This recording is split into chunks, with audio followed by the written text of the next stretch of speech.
outorga de uso de recursos hídricos. Isso a título de curiosidade, mas fazendo um link entre a competência constitucional e o que nós já temos no nosso ordenamento jurídico. Tudo bem, pessoal?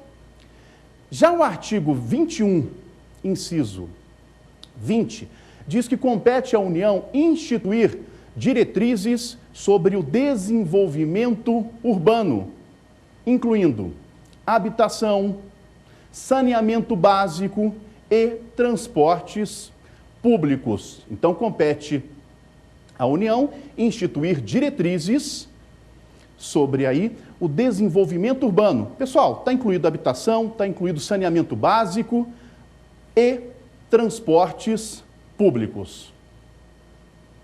O artigo 21, inciso 23, fala das questões nucleares. Compete à União explorar aí as instalações nucleares e exercer o monopólio sobre a pesquisa, sobre a exploração, sobre o beneficiamento, o reprocessamento, a comercialização e a industrialização de materiais radioativos, de minérios radioativos e seus derivados. Então, tudo que versa sobre questões nucleares, sobre material radioativo, compete a quem? À União. Mas o legislador constituinte colocou aí alguns critérios, alguns pontos que devem ser observados pela União quando se utilizar aí de energia nuclear, quando tiver que explorar instalações nucleares ou ainda fazer a pesquisa, a lavra, o processamento, né, ou reprocessamento de questões aí que envolvam materiais radioativos. E quais são esses critérios, quais são essas condições? Primeiro, que a energia nuclear deve ser utilizada para fins pacíficos e deve ter a aprovação do Congresso Nacional. Utilizar energia nuclear é para fins pacíficos e deve ter a aprovação do Congresso Nacional. Outro ponto importante é que a responsabilidade por danos nucleares, ela não, independe de culpa. Ou, em outras palavras, a responsabilidade ela é objetiva. Na leitura do legislador constituinte, consta que a responsabilidade é sem culpa. E quando ele afirma que a responsabilidade é sem culpa, o que isso significa? Que nós adotamos a responsabilidade objetiva para os danos, que foram causados aí por empreendimentos nucleares. Tudo bem, pessoal? E para fechar o último aspecto dessa discussão, é possível, no regime de permissão, a fabricação e a comercialização de radioisótopos nas áreas médicas, nas áreas agrícola e da indústria. Olha, sob regime de permissão, eu posso ter o quê? A fabricação e a comercialização de radioisótopos. Bem como, pessoal, também sob regime de permissão, no que se refere aos radioisótopos, nós temos a fabricação daqueles de meia-vida, igual ou inferiores a 2 horas. E aí você deve estar se perguntando, Fabiano, radioisótopos, o que é isso? Qual que é a importância para o direito ambiental? Vamos dar um exemplo? Nós temos a medicina nuclear, não temos, pessoal? Nós temos um ramo da medicina, a medicina nuclear, que vai se utilizar desses radioisótopos. Então, é perfeitamente possível a fabricação de radioisótopos, ok? Que serão utilizados na medicina nuclear para a dilatação de um vaso sanguíneo, para algum procedimento médico. Quer um outro exemplo de utilização de radioisótopos?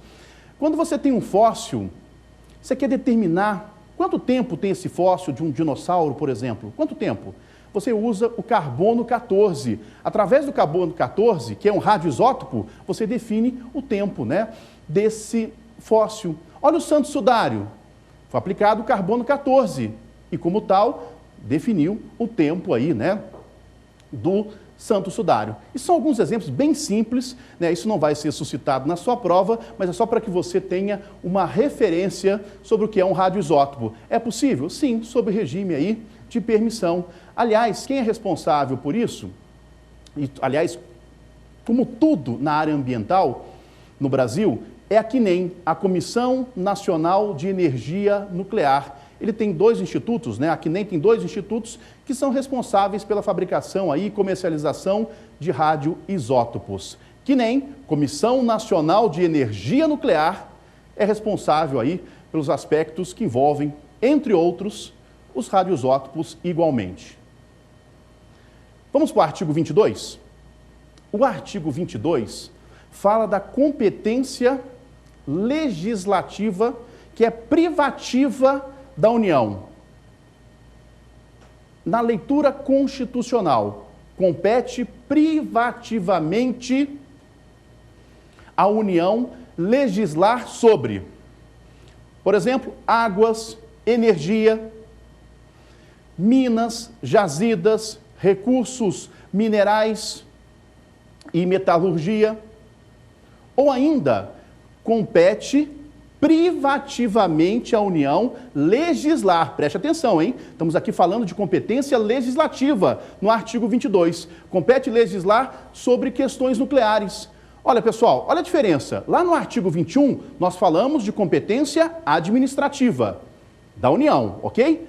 Aqui no artigo 22, nós estamos pontuando, nós estamos mencionando a competência legislativa da União, a competência legislativa privativa, que só a União pode legislar. E aí, recapitulando, ela pode legislar privativamente sobre águas, sobre energia, pode legislar privativamente sobre jazidas, minas, recursos minerais, metalurgia e todas as questões que envolvam os aspectos nucleares, a energia nuclear.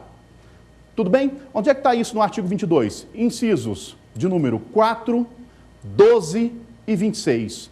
O que eu acabei de verbalizar, então, artigo 22, incisos 4, 12 e 26. Vamos agora para o artigo 23 da Constituição. Esse um dos mais importantes e mais suscitados em provas e concursos públicos. O que fala o artigo 23 da Constituição?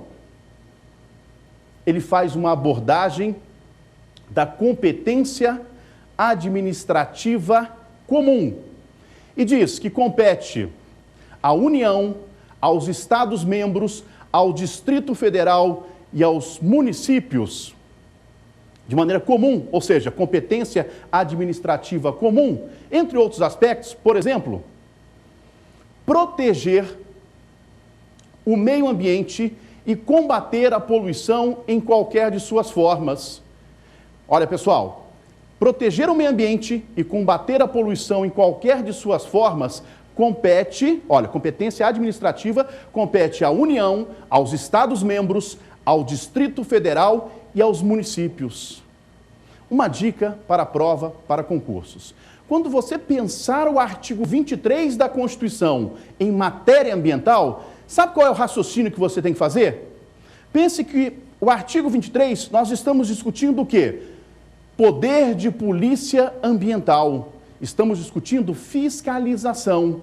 E aí vem, quem é que pode exercer o poder de polícia ambiental? Quem é que pode fiscalizar as questões ambientais? União, Estados-membros, Distrito Federal e municípios.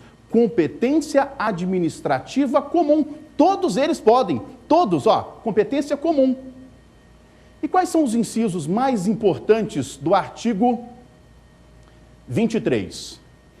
Olha, aqui eu vou dividir o artigo 23. Quando eu falo em meio ambiente natural, a proteção dele, conforme o artigo 23, nós temos os incisos 6, 7 e 11. 6, 7 e 11. É importante você pegar a Constituição e ler esses incisos do artigo 23 que falam do meio ambiente natural. O artigo 23, inciso 6, fala que todos esses entes federativos podem proteger o meio ambiente e combater a poluição em qualquer de suas formas. Já o artigo 23, inciso de número 7, fala que compete a todos esses entes proteger as florestas, a fauna e a flora. Já o artigo 23, inciso 11, fala que todos esses entes que nós acabamos de